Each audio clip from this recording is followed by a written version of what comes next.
Oke, kita lanjut lagi ya ke materi dari bab pertemuan ke-9, yaitu diagram fasa.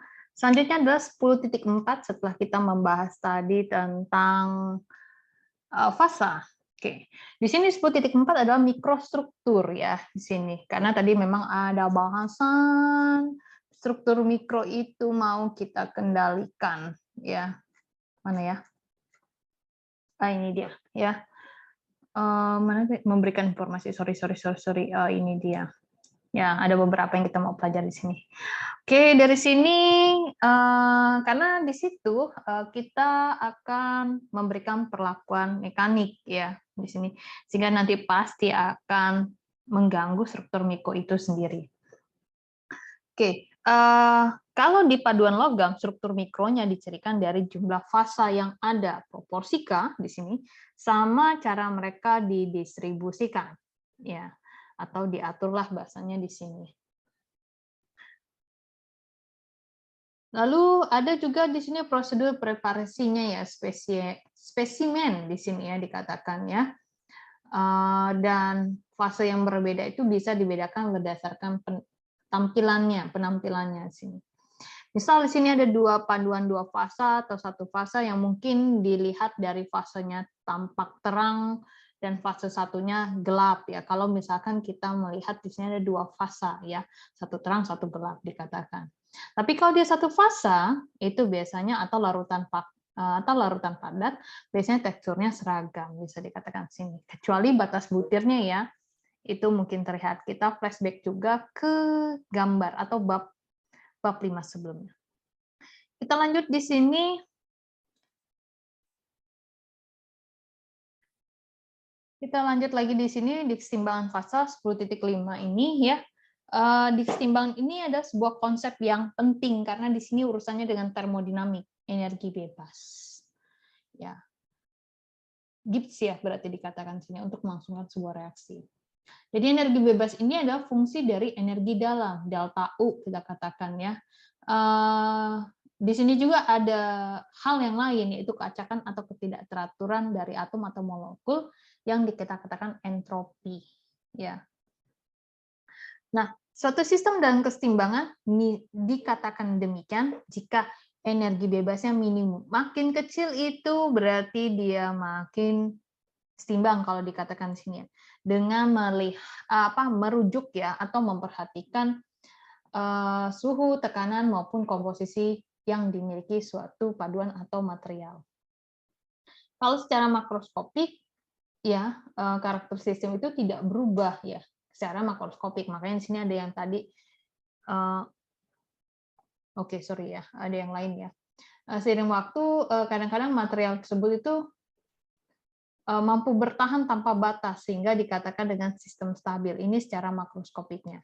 Tapi ketika kita melihat adanya 3 hal tadi ya, suhu, tekanan, komposisi, untuk melihat keseimbangan itu mampu memberikan perbedaan ya, gap di sini perubahan energi bebas sama transisi dari spontan ke keadaan lain. Jadi kita harus mengatur dari energi bebas yang dimilikinya. Seperti apa? Diturunkan agar kita bisa mencapai kesetimbangan. Karena clue di sini, kesetimbangan itu adalah energi bebasnya minimum. Oke, kita lanjut lagi di sini. Ya, sambil lihat sini ya. Oke, ada istilah dari kesetimbangan fase ya, kita bahas di sini. Jadi kesetimbangan fasenya itu dicerminkan dari apa ya?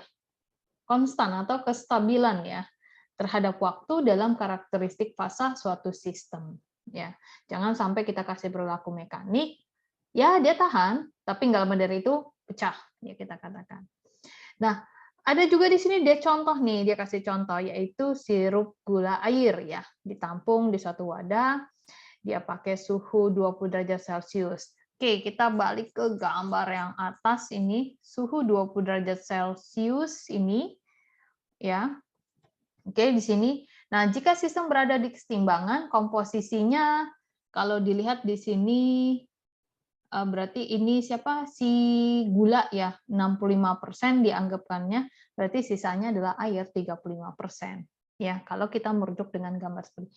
Jadi kalau 20 kita tarik ini 65 lah, kan sini 70, kurang lebihnya ya kita katakan.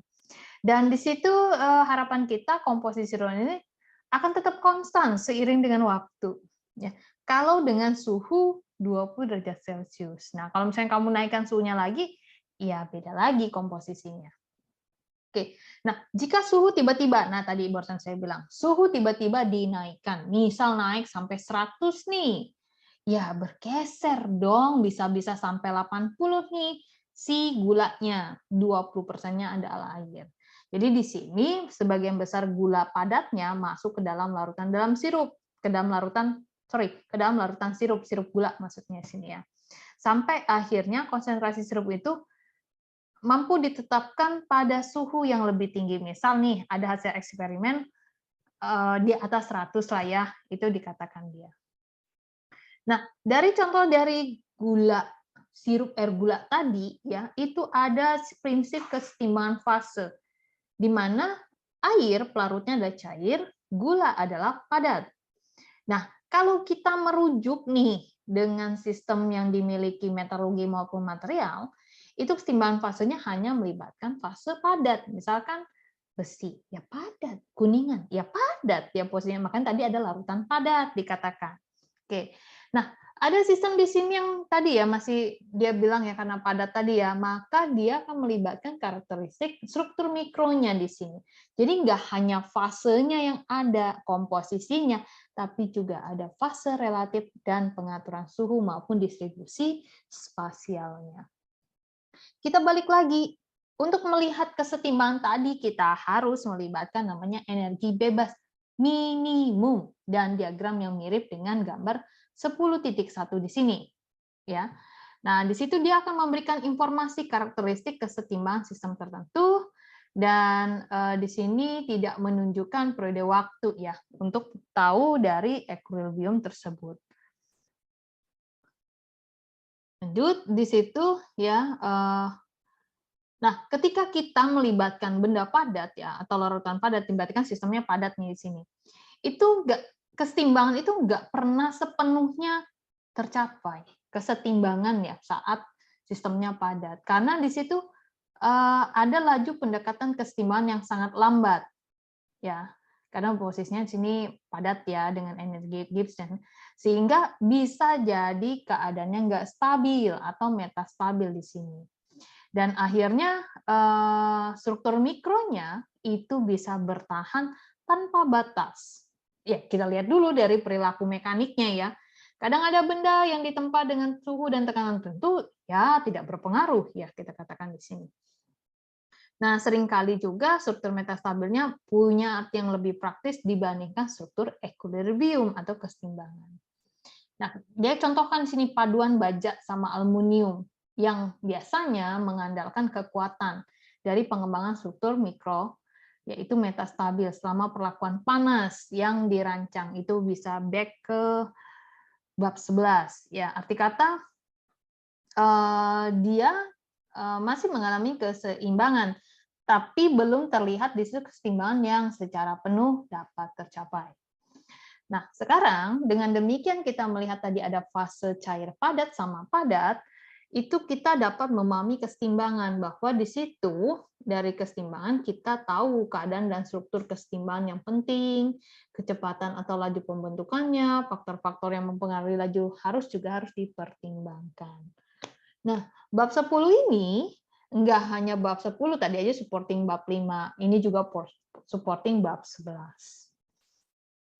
Nah, ini tolong saya berikan tugas satu video sendiri-sendiri ya. Maksudnya, jadi kalau ada tugas, kalau saya sih ada 3 atau 4 ya, kalau nggak salah ya. Buat satu-satu ya video nanti Word PDF-nya dikirim ke email, videonya juga dikirim ke email. Nah, di sini ditanya, apa sih perbedaan dari kondisi kesetimbangan fasa sama metastabil? Ya, kondisi kesetimbangan di sini ya. Kamu bisa perbedaannya di mana sih kesetimbangan? Nah, Anda bisa mengibaratkan di sini satu komponen, paduan, larutan padat. Nah, bisa ke sana ya. Jadi ada berbagai kemungkinan. Jadi bukan hanya karena kan materialnya beda-beda di sini ya. Kita lanjut lagi. Oke, diagram fase satu komponen atau dikatakan, saya nggak translate-kan ini di artinya unari ya. Oke, di sini ada sebagian besar informasi dari kontrol struktur fase di sini ya, sehingga dikatakan diagram fase itu adalah diagram kesetimbangan.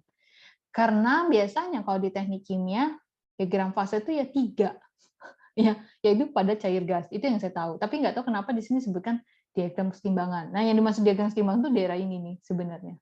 Ya, mungkin ada beberapa, apa ya, memberikan nama ke arah sana. Cuman kalau saya sih bingung juga sih diagram fase ya. Diagram fase itu yang saya pikir segitiga. Itu satu di kimia fisik.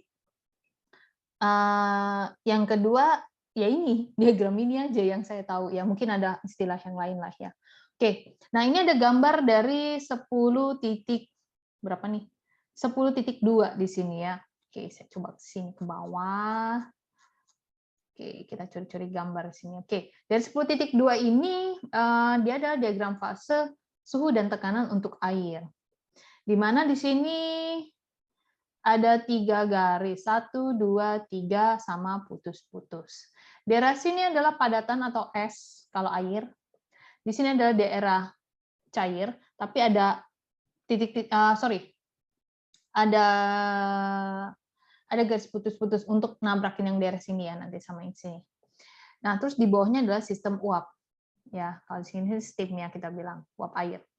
Daerah sini adalah batas fasa, ini batas fasa. Kalau yang ada tabrakan dengan putus-putus itu batas fasa juga ya posisinya sini. Tapi pada cair. Kalau ini batas fasa ya whatever dengan yang lain ya di sini ya. Oke, ini adalah diagram fasa yang paling sering kita temui ya.